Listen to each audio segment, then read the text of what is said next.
আমরা সবাই মন্দিরে যাই, ভগবানের কাছে প্রার্থনা করি, কিন্তু তবুও মনের কোণে কোথাও না কোথাও একটা দূরত্ব থেকেই যায়। আমরা তাকে ভালোবাসি, কিন্তু ভগবানকে আমার বলে ডাকার সেই সাহসটা যেন পাই না। এই কারণেই গোস্বামী তুলসীদাসজি তার অমর লেখনীতে বলেছেন, রামের হয়ে যাও। কিন্তু প্রশ্ন হল, রামের হয়ে যাওয়া মানে আসলে কি? এটা কি শুধু মুখে বলা প্রভু আমি তোমার, নাকি এর পেছনে আছে আরো গভীর কোনো পথ? আজ বৃন্দাবনের পরম পূজনীয় মহারাজজির অমূল্য বাণী থেকে আমরা জানব কিভাবে সত্যি ভগবানের একান্ত আপন হওয়া যায়।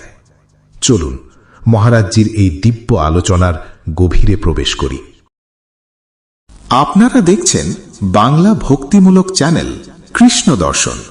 আমাদের পরিবেশনা যদি আপনার ভালো লাগে তবে একটি লাইক দিয়ে এবং সাবস্ক্রাইব ও শেয়ার করে আমাদের পাশে থাকবেন। নয়ডা থেকে একজন ভক্ত এক আকুল প্রশ্ন রেখেছিলেন পূজ্য মহারাজজির কাছে। তিনি বলেন, राधे राधे महाराज जी। महाराज जी, प्रातः स्मरणीय पूज्य तुलसीदास जी महाराज বলেছেন, হই রাম কো অর্থাৎ রামের হয়ে যাও। महाराज जी, দয়া করে এটা বুঝিয়ে বলুন যে কিভাবে রামের হওয়া সম্ভব। এর জন্য কি কোনো বিশেষ প্রক্রিয়া আছে? হ্যাঁ, প্রক্রিয়া আছে। যতক্ষণ না আমরা রামের কোনো দাসের সঙ্গ পাচ্ছি ততক্ষণ আমাদের মধ্যে এই অটল বিশ্বাস আসবেই না যে আমি রামের হয়ে গেছি। আগে রামের কোনো দাসের সন্ধান করো। রামের দাস জানে কিভাবে তোমাকে তার শরণে পৌঁছে দিতে হবে। সে পৌঁছে দেবে। তার মুখ থেকে বের হওয়া নাম, তার মুখ থেকে আসা আজ্ঞা বা উপদেশ, এগুলোই ভগবানের প্রতি তোমার শরণাগতিকে মজবুত করে দেবে। ভগবানের দাসের দেখা পাওয়া ছাড়া শরণাগতি হয় না, আর শরণাগতি ছাড়া আমাদের কাজ চলবে না, কারণ আমরা কালের অধীন। আমরা যখন রামের অধীন হব তবেই আমাদের জীবনের সার্থকতা আসবে। দেখো, শ্রীবিভীষণজি মহারাজ ভগবানের ভজন করতেন, কিন্তু ভগবানের সম্মুখ হওয়া, ভগবানের দর্শন পাওয়া বা ভগবানের শ্রীচরণের সান্নিধ্য লাভ করা তখনই সম্ভব হল যখন হনুমানজির দর্শন পেলেন। হনুমানজিকে দেখেই তার বিশ্বাস হলো যে ভগবান আমার উপর কৃপা করছেন, ভগবানের আমার উপর অনেক প্রীতি আছে। হনুমানজি মহারাজকে দর্শন করে তিনি বললেন, अब मोह भाव भरोस हनुमंता, बिनु हरि कृपा मिले नहीं संता, जो प्रभु मोह अनुग्रह कीन्हा, तौ तुम मोहि दरसु हठि दीन्हा। অর্থাৎ আপনি নিজের দিক থেকে কৃপা করে যে আমাকে দর্শন দিলেন, আজ আমার বিশ্বাস হয়ে গেল যে ভগবান শ্রীরাম আমার উপর কৃপা করছেন। হনুমানজির আগমনের পরেই বিভীষণজির শরণাগতি দৃঢ় হয় এবং তিনি ভগবানের সান্নিধ্য পান, ভগবানের বিশেষ কৃপা প্রাপ্ত হন। তাই আমাদের ভগবানের কোনো দাসের শরণ নেওয়া উচিত।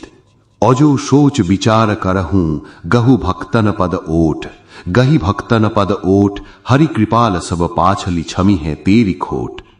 যদি বিচার করে দেখো তবে আমাদের সামর্থ্য নেই যে সরাসরি রামজির হয়ে যাব। রামজির হওয়ার জন্য যারা রামজির একান্ত আপন, আমাদের সেই সন্তদের সঙ্গ করা উচিত। তাদের থেকে পাওয়া ভগবানের আজ্ঞা, উপদেশ, যা এই পথে চলার পাথেও, সেগুলো ধারণ করতে হবে। তবেই খুব দ্রুত আমাদের মন রাম ভক্তিতে ভরে উঠবে এবং এই অটল ভরসা চলে আসবে। যেমন গোস্বামী তুলসীদাসজি বলেন, এক ভরোসো এক বল, এক আস বিশ্বাস, এক রাম ঘন শ্যাম হেত চাতক তুলসীদাস। কেবল রামজির সাথেই যেন এক ভরসা, এক বল আর এক আশা তৈরি হয়। কারণ বনে তো রঘুবর সौ বনে, বিগড়ে তো ভরপুর, তুলসী অরন সौ বনে, ওয়া বনি বে মেধুর। নিজের ইষ্টের প্রতি এই যে অটল ভরসা, এটি গুরু প্রসাদ থেকেই আসে, ভক্তদের কৃপা থেকেই আসে। তাই আমার মনে হয় ভগবানের কোনো প্রেমিক মহাপুরুষের মিলনের আকাঙ্ক্ষা করো এবং ভগবানের কাছে প্রার্থনা করো, হে প্রভু, তোমার নিজের কোনো দাসের সান্নিধ্য আমায় দাও। জব দ্রব দীন দয়ালু রাঘব তো সাধু সঙ্গতি পাইয়ে। যখন সন্তদের সঙ্গ মেলে তখনই ভগবানের শরণাগতি আসে। তখনই ভগবানের নামে প্রেম, ধামে প্রেম, রূপে প্রেম আর লীলায় প্রেম জাগে। এই কারণেই সৎসঙ্গের এত মহিমা। মতি কিরতি গতি ভূতি ভালাই, जब जे जतन जहां जे पाई, सो जानब सत्संग प्रभाऊ, लो कहु न वेद न आन उपाऊ। দ্বিতীয়বার কোনো উপায় নেই। একমাত্র সৎসঙ্গের মাধ্যমেই ভগবানের প্রতি আমাদের একাত্মতা বোধ তৈরি হয়। যেমন আমরা বলি, আমাদের মা শ্যামা আমাদের রানী। আমরা আমাদের স্বামিনী রাধা রানীর সেই অটল ভরসায় থাকি। কিন্তু এই ভরসা আমাদের নিজের নয়, এটি গুরু কৃপা থেকে পাওয়া। এটা গুরুদেবের দেওয়া সেই অনুভূতি যা আমাদের হৃদয়ের ভেতর থেকে বলে, আমার মহারানী শ্রী রাধা রানী, আমার প্রাণনাথ শ্রী শ্যামা সুন্দর, रहों को काहूं मने दिए, मेरे प्राणनाथ श्री श्यामा शपथ करो तन छिए, रहों को काहूं मने दिए।